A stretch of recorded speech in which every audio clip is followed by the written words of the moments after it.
Dis voir, t'as pas vu mes clés par hasard? Ça fait 1 heure que je cherche et que je les trouve pas. J'ai cherché partout. Ah non. Il y a encore ce sac. J'ai pas regardé. Ah, mais il y a tellement de chenilles là-dedans.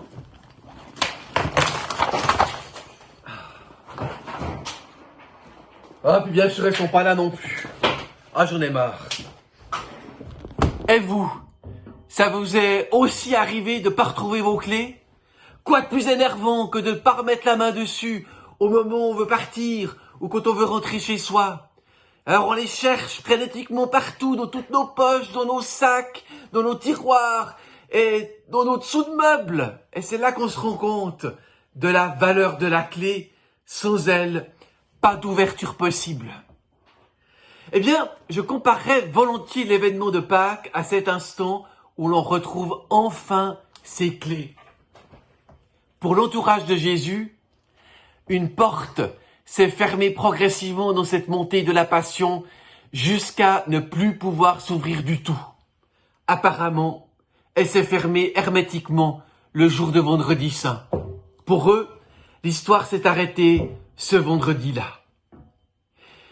C'est au moment où on perd ses clés qu'on se rend compte de leur valeur.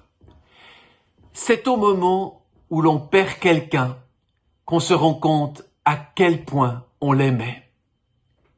Mais nous connaissons la suite de l'histoire et nous savons bien que cette porte de Vendredi Saint n'était dans les faits pas tout à fait verrouillée.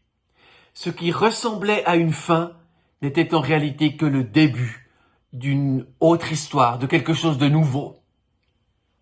Prenez Marie de Magdala. Sa première réaction, c'est « On a enlevé mon Seigneur et on ne sait pas où on l'a mis ». Mais si Marie s'était arrêtée à ce constat, elle serait rentrée chez elle, elle se serait laissée aller au chagrin, une porte se serait fermée définitivement à double tour. Mais elle n'est pas rentrée, elle est restée là, près du tombeau.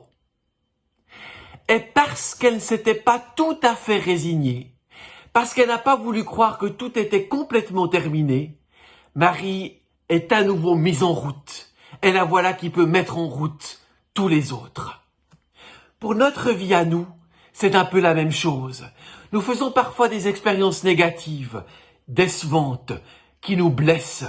Il nous arrive de ne simplement pas comprendre les événements de notre vie et d'en rester à un constat teinté d'amertume et de désespoir.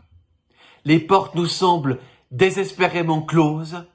Peut-être pouvons-nous alors, comme Marie de Magdala, malgré le sentiment d'incompréhension, rester encore un peu, ne pas trop vite fuir le tombeau, et chercher la brèche de lumière, espérer l'inespérable, attendre, patienter, laisser une seconde chance à la vie, nous accorder à nous-mêmes la possibilité qu'une ouverture se fasse. Pâques, c'est aussi cela. Même devant une porte fermée, croire qu'il y a une clé pas très loin. C'est à nous désormais que revient la responsabilité de dire qu'il existe une autre réponse à l'absurdité de la mort. C'est de cette manière que le texte grec parle de la résurrection. Se relever, se mettre debout. Aujourd'hui donc, à notre tour de nous lever. Nous n'avons pas perdu les clés. Elles sont entre nos mains. Aidons les autres à retrouver les leurs.